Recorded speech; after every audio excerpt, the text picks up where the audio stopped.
주님 앞에 예배드리러 나올 때 우리 마음의 주인 삼은 모든 것들 다 내려놓기를 바랍니다.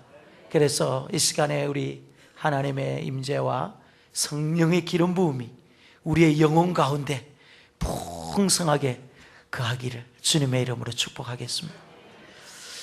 제가 중학교 다닐 때 감명 깊이 읽었던 소설이 있습니다. 혹시 여러분 펄벅의 돼지 아십니까? 모르시나요? 예, 한번 읽어보시기 바랍니다. 이 소설의 내용을 간략하게 소개해드리면요, 대대로 가난한 농사꾼으로 자란 왕룽이라는 사람이 있었습니다. 이 왕룽은 참으로 성실한 사람이었습니다. 그래서 오란이라는 여인을 아내로 이제 맞이합니다. 그런데 여인은 예쁘지는 않았지만 참으로 건강하고 일을 잘하는 그런 여인이었습니다. 그래서 이 두 사람은 열심히 일한 결과 조금씩 땅을 넓혀갈 수 있었습니다. 그런데 어느 해 아주 지독한 가뭄이 들어서 곡식은 다 말라 죽고 가난한 농부들은 먹을 것이 없어서 풀뿌리와 나무 껍데기로 자신들의 목숨을 연명해가는 그런 시점까지 왔습니다. 이런 형편을 너무나도 잘 아는 도시의 장사꾼들은요, 이 농부들로부터 이제 헐값으로 토지를 다 사들이는 거예요.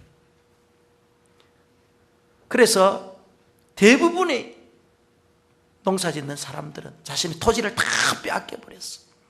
왕룽 가족 역시 자신이 가지고 있던 그 토지를 다 이렇게 처분을 하고 남쪽 도시로 이제 돈 벌러 이제 떠납니다.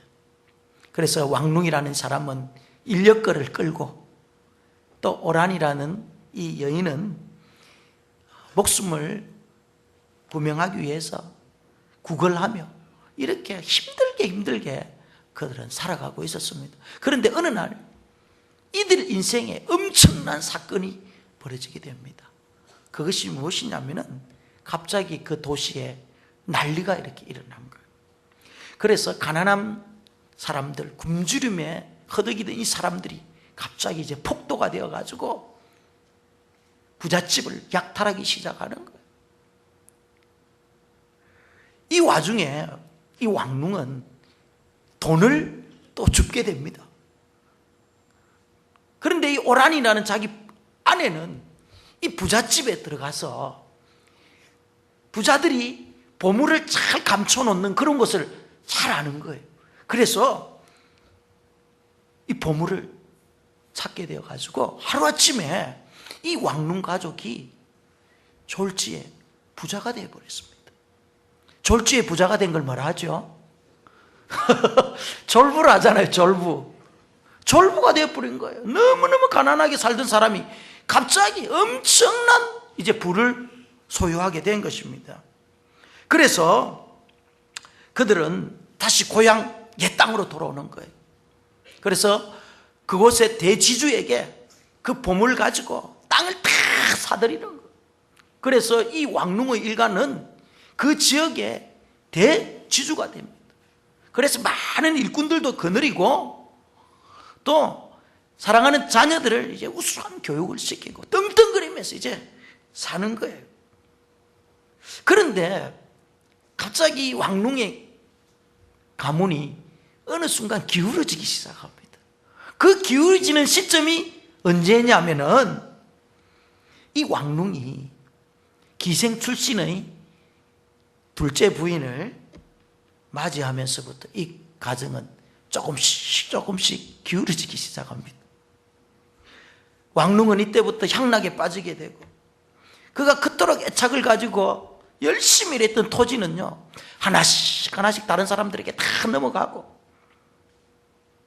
결국은 이 조강지치한 이 오란이라는 여인은 몸이 쇠약해지고 고생은 고생대로 하면서 마지막 인생을 달리합니다.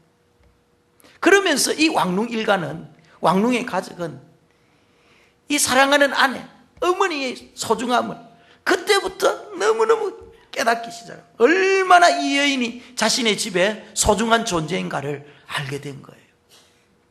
그러면서 회한의 눈물을 흘리고, 그리고 그들이 잃어버렸던 그 토지에 대한 큰 애착을 이렇게 가지면서 그들이 살아가고 또 후회하는 그런 모습을 저는 감명 깊게 읽었습니다. 만약에 이 왕릉이라는 사람이 그에게 주어진 엄청난 부와 재산 이런 것들을 정말 잘 관리하고 또 그것들을 잘 사용했다면 그의 가정에 이와 같은 몰락이 있었을까? 저는 한번 생각해 보았습니다. 오늘 우리가 읽었던 이 본문에 등장하는 솔로몬 왕은 우리가 너무나도 잘 아는 지혜와 그리고 부와 명예의 왕으로 잘 알려져 있습니다. 사실 이 솔로몬의 지혜는요 대단했습니다. 잠언 3000개를 만들고 노래를 1500개를 만들고 짐승과 그리고 초목과 새와 바다의 물고기 모르는 게 없을 정도로 이 솔로몬은요 박학다식했을 뿐만 아니라 모든 세상의 지혜를 다 소유하고 있는 그런 사람이었습니다. 뿐만 아닙니다. 그의 인생에 있어서 가장 큰 사건이 있었는데 그 영광스러운 사건이 무엇이냐면은 성전을 건축하는 이 일을 솔로몬 때 했다는 것입니다. 사실 그의 아버지 다윗 때에는 성전을 건축하고 싶어도 건축할 수가 없었어요. 하나님께서 그것을 막았습니다. 왜? 다윗의 손에는 너무 피를 많이 묻혔기 때문에 그런 거예요. 그래서 거룩한 하나님의 성전, 하나님의 임재의 상징인 이 성전을 다윗 때에 지을 수 없도록 막으셨고, 하나님께서 이 솔로몬 때에 그 엄청난 일들을 하게 하신 거예요. 그래서 이전에는 이 성전 회막 안에 있던 언약궤가 이리저리 옮겨 다니는 유동적인 그런 하나님의 임재의 상징, 이제는 성전을 통해서 완전히 고정되어지고 이스라엘 백성들이 그 성전을 통해서 제사를 드리게 되는, 제사를 회복하는 아주 획기적인 이러한 일들을 솔로몬 때에 하게 되는 거죠. 그러니까 이 솔로몬은 성전을 건축하는 엄청난 영광을 받아 누렸던 사람이 바로 솔로몬이에요. 뿐만 아닙니다. 이 솔로몬은요 또 재산이 엄청나게 많은 사람이에요. 역사상 가장 돈이 많고 부유했던 왕 가운데 한 사람이 이 솔로몬이에요. 그래서 솔로몬이 한번 세입을 하면은 금이 660달란트라고 했습니다. 여러분 한 달란트가 금 몇 킬로그램인 줄 알아요? 34kg이에요. 34kg. 그러면은 34kg은 오늘날 금 한 돈의 가격으로 환산을 하면은 23억. 한 달란트가 23억이니까 거기에다가 660을 곱하면은 얼마나 많겠어요? 천문학적이잖아요. 그러니까 이 솔로몬이 그만큼 돈도 많았던 사람 가운데 한 사람이었습니다. 그래서 열왕기상 10장 27절에 보면은 왕이 예루살렘에서 은을 돌같이 흔하게 하고 백향목을 평지에 뽕나무같이 많게 하였더라. 무슨 말입니까? 은이 돌처럼 굴러다니는 거예요. 솔로몬 시대 때 얼마나 부유했으면 그랬겠냔 말이죠.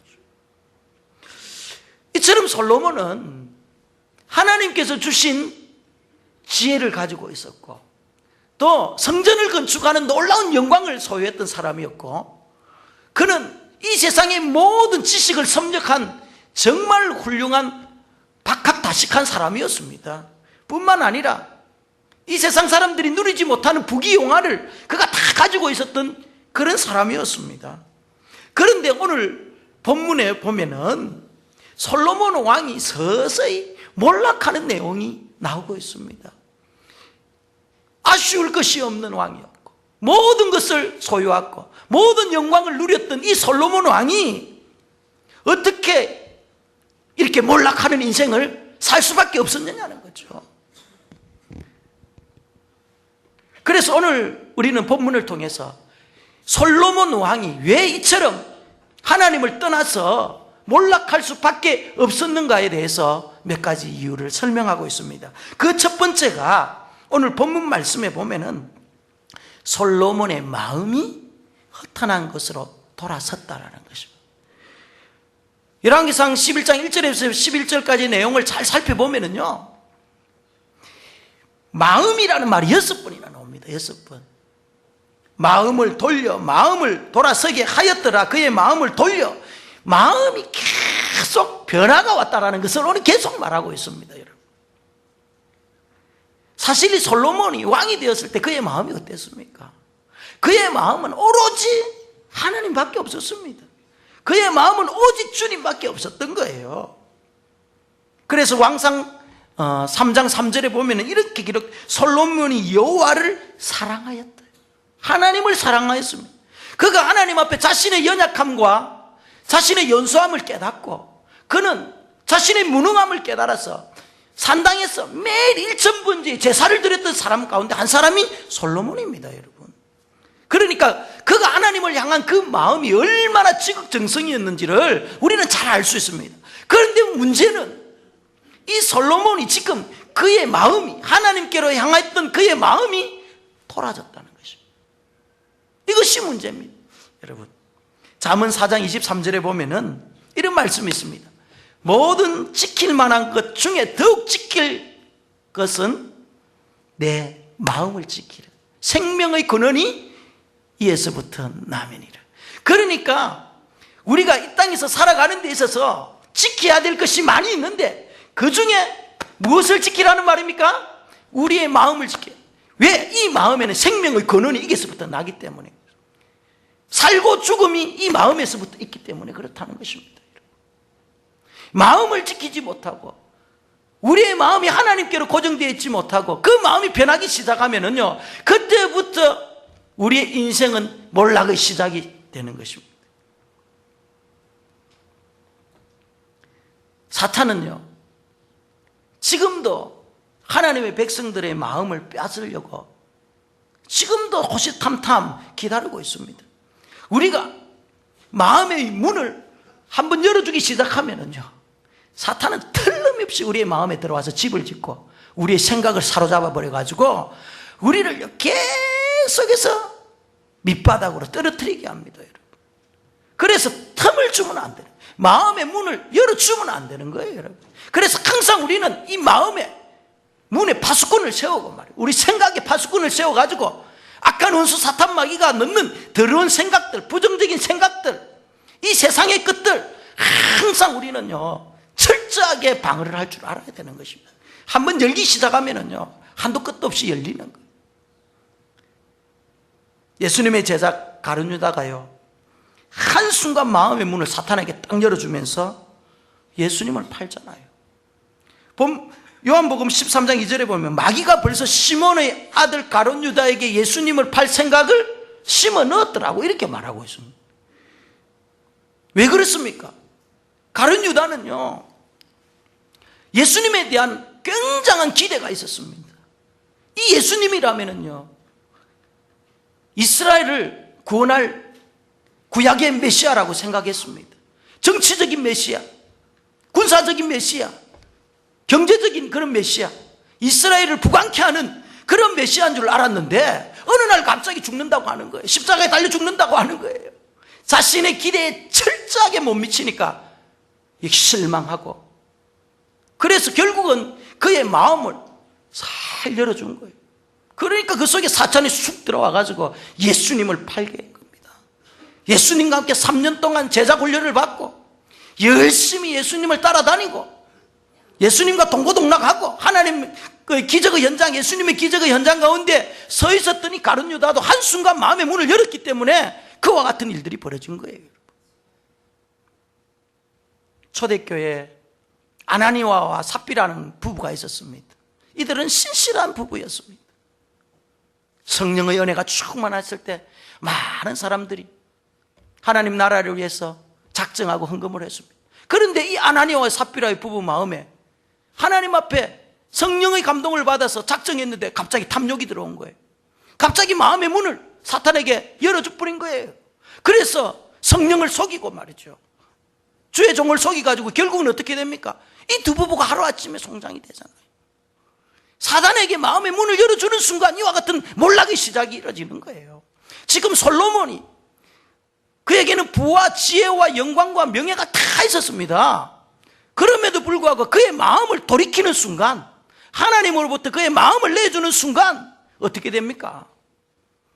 몰락이 시작이 됐다는 것입니다. 지금도 사탄은요, 하나님을 향한 우리의 마음과 생각을 빼앗아서 하나님 자녀다운의 삶을 빼앗아가려고 하는 거예요.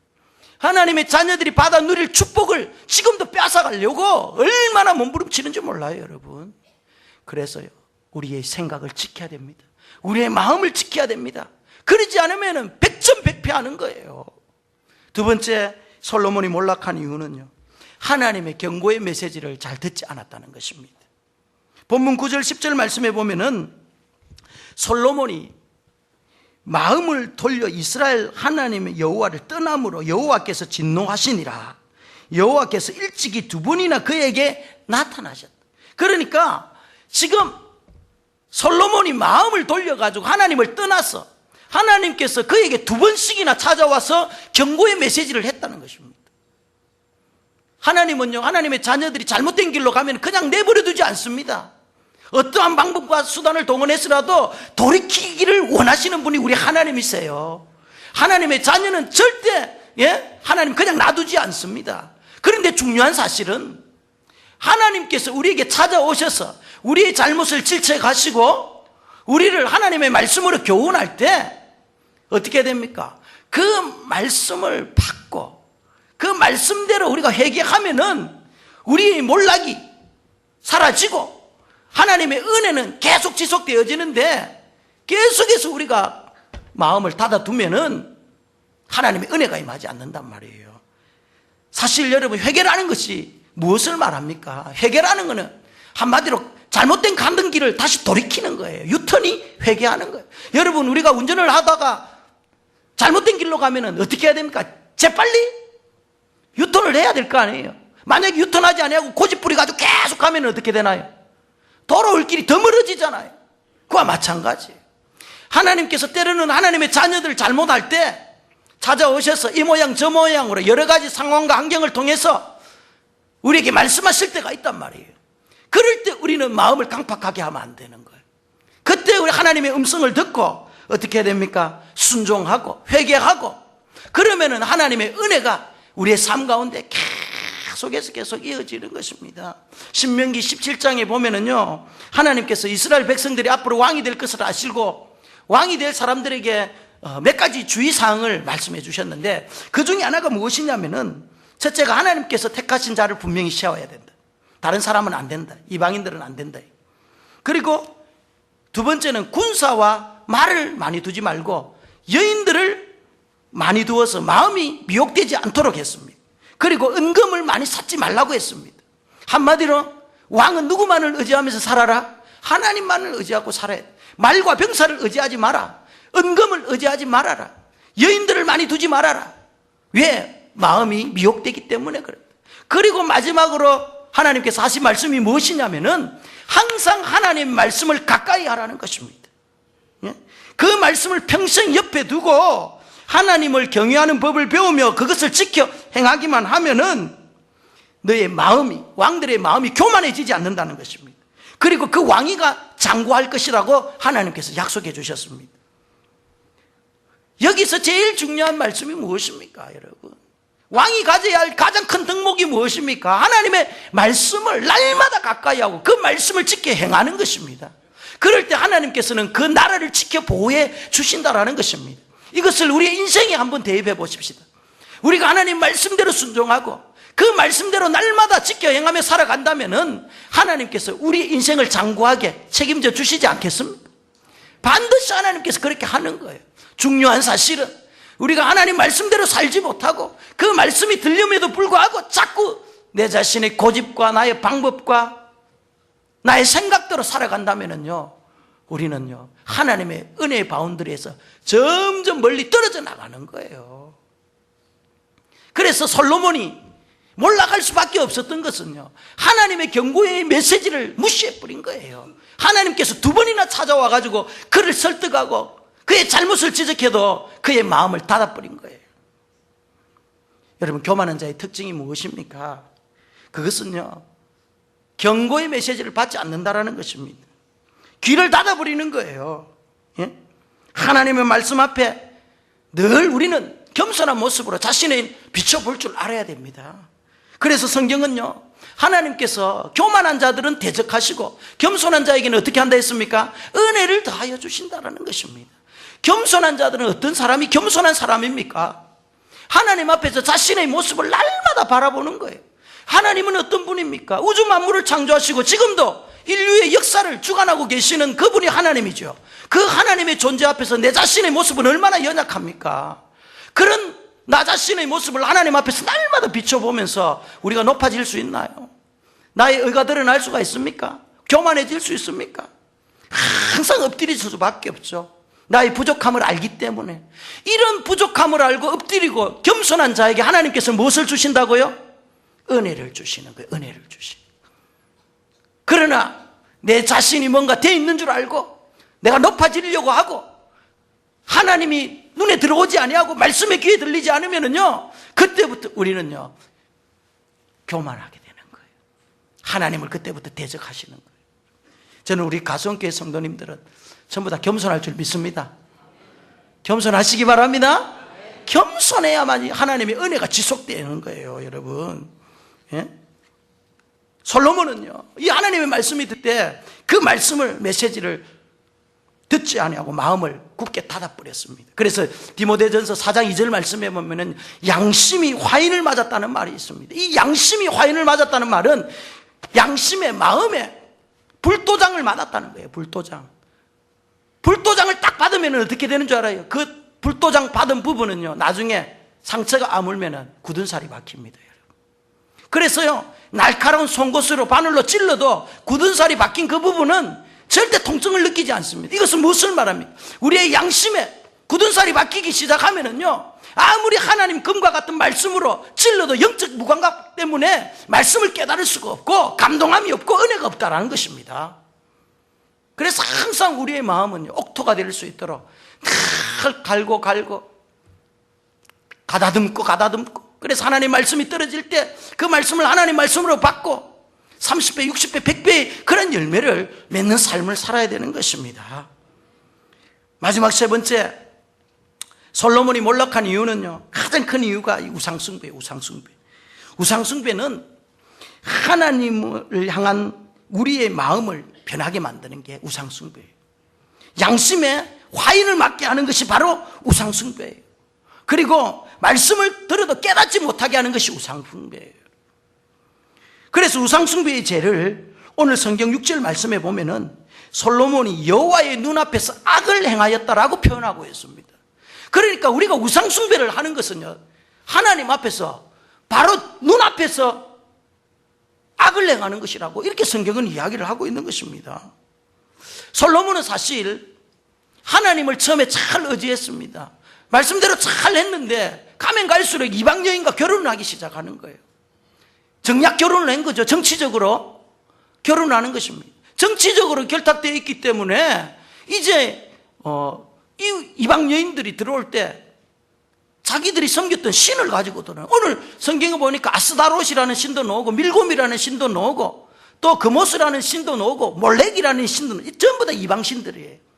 다 음란한 신들, 다 풍요를 전제로 해서 음란을 하게 하는 그러한 아주 잘못된 이런 신들이에요.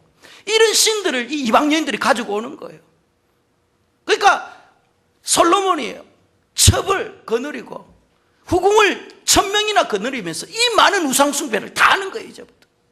그러니까 자동적으로 하나님을 떠날 수밖에 없는 것입니다. 솔로몬이 몰락의 가장 큰 이유는 바로 이 우상숭배에 있었던 거예요. 우상숭배. 하나님께서 가장 싫어하는 죄가 바로 이 우상숭배예요, 여러분.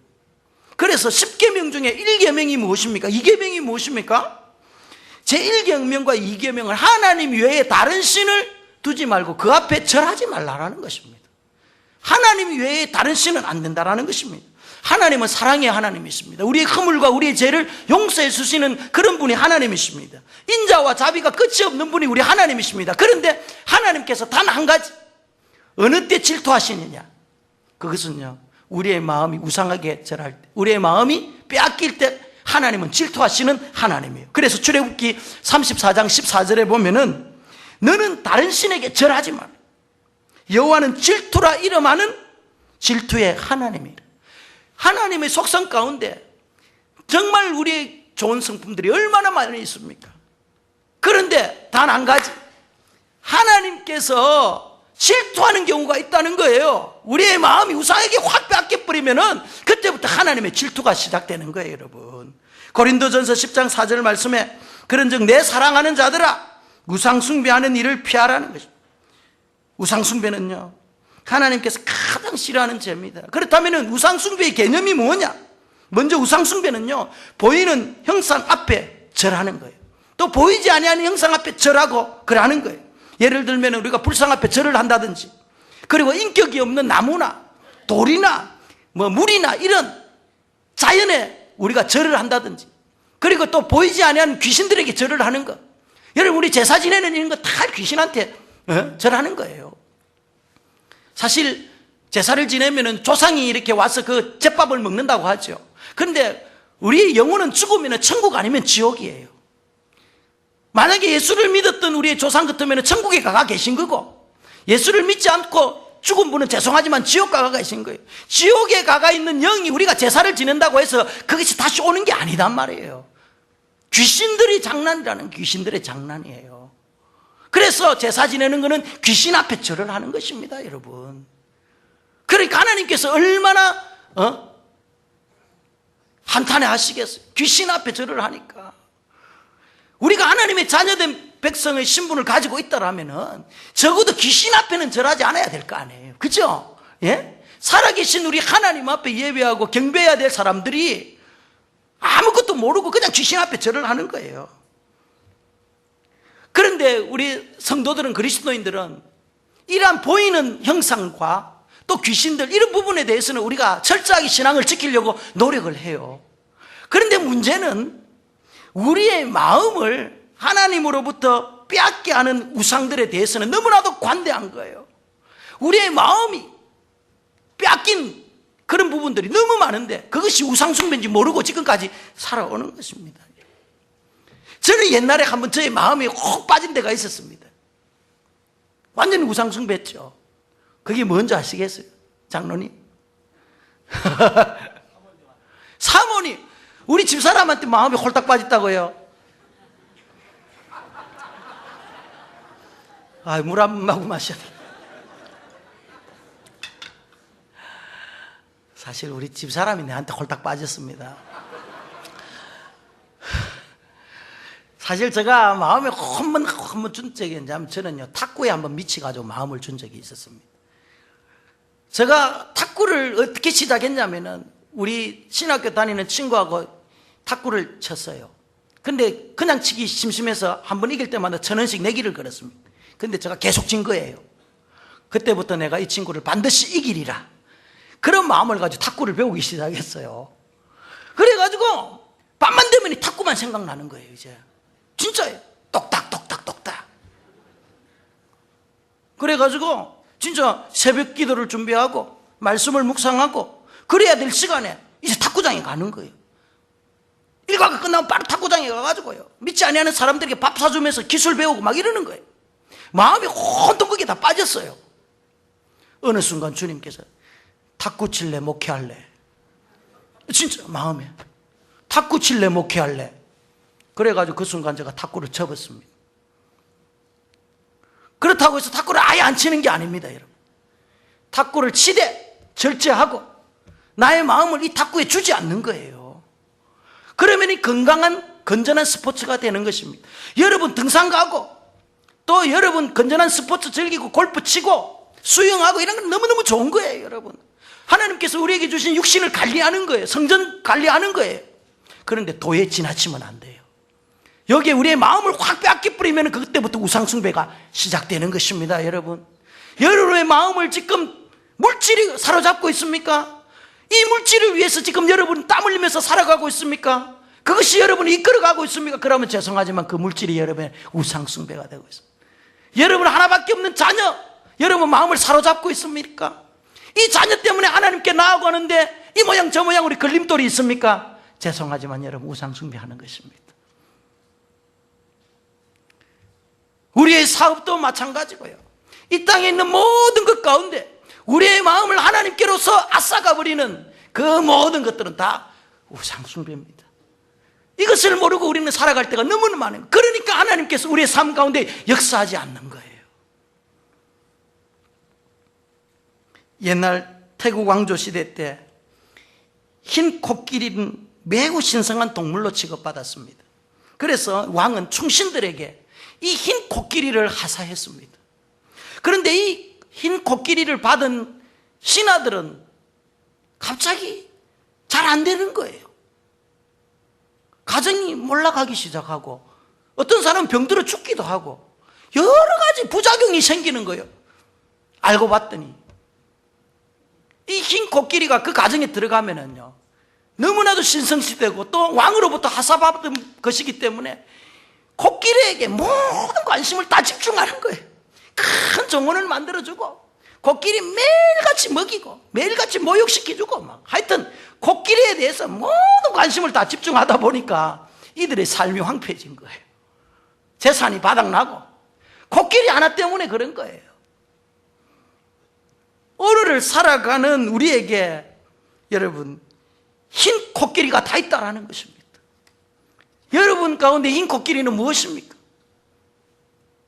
우리의 마음을 완전히 빼앗아가 버리는 이 흰 코끼리가 무엇입니까, 여러분? 그것을 위해 여러분의 시간과 에너지를 낭비하고 결국은 여러분의 몸과 마음을 황폐해버리게 하는 이 흰 코끼리가 무엇이냐 말이에요. 이것을 우리가 제거하지 않고서는, 이것을 제거하지 않고서는 우리 하나님과의 관계가 회복될 수가 없는 거예요. 하나님의 은혜가 지속될 수 없다는 것입니다. 반드시 깨어버려야 될 것들, 무너뜨려야 될 것들, 하나님 앞에 청산해야 될 이 흰 코끼리들을 우리는 부숴버려야 되는 거예요. 그럴 때 하나님의 은혜가 우리의 삶 가운데, 우리의 인생 가운데 흘러들어오는 것입니다. 현대인들은요, 수많은 우상들을 마음에 품고 살아가고 있습니다. 심지어 기독교인조차 그것이 우상인지도 모르고 없이 살아갈 때가 있습니다. 주님께서 앉아 계셔야 할 자리에 인간의 욕망과 탐심이 그 자리에 있다면 그것은 우상숭배입니다. 골로새서 3장 5절 말씀에 그러므로 땅에 있는 지체를 죽이라. 곧 음란과 부정과 사욕과 악한 정욕과 탐심이니 탐심은 우상숭배다. 여러분, 탐심 우상숭배예요. 탐심이 무엇입니까? 주어진 것에 만족하지 못하고 더 가지려고 하는 인간의 그릇된 욕망이 탐심이에요. 하나님께서 우리에게 적당하게 주셨습니다. 그런데 우리 인간은 거기에 대해 만족을 못 누리는 거예요. 더 가지려고, 더 취하려고 하다 보고, 그래서 몸부림치다 보니까 하나님과의 관계는 소홀해지고 육체의 욕망을 쫓아 살아가고, 그저 우리의 마음을 사단에게 확 빼앗겨버리고, 그래 살아가면서 우리는 서서히 몰락의 길로 들어가는 것입니다. 저는 우리 가수원교회 모든 성도님들이 여러분의 마음을 지배하는 그 모든 것들을 다 내려놓고 정말 여러분의 마음을 주님께로만 향하고 주님만을 의지하고 하나님의 말씀에 귀를 기울이면서 여러분들이 믿음 생활하고 신앙 생활을 한다면은 하나님께서 여러분의 인생 가운데 끝없는 은혜와 축복을 지속적으로 부어주시리라 저는 확신합니다. 그래서 우리 가수원교회 모든 성도님들 정말 이제 한 사람도 사단에게 여러분의 마음의 생각을 문을 열어주지 마시고 말씀 앞에 겸손하게 반응하시고 성령의 음성에 민감하시고 하나님 말씀을 잘 순종하시고 이 땅의 세속적 가치에 여러분의 마음을 빼앗기지 마시고 하나님의 질투를 유발하는 그러한 일이 없도록 철저하게 여러분의 마음과 신앙을 관리한다면은 반드시 여러분의 가정과 여러분의 인생과 여러분의 삶의 모든 바운더리 가운데 하나님의 은혜가 있을 줄 믿습니다. 그렇게 되기를 주님의 이름으로 축원합니다.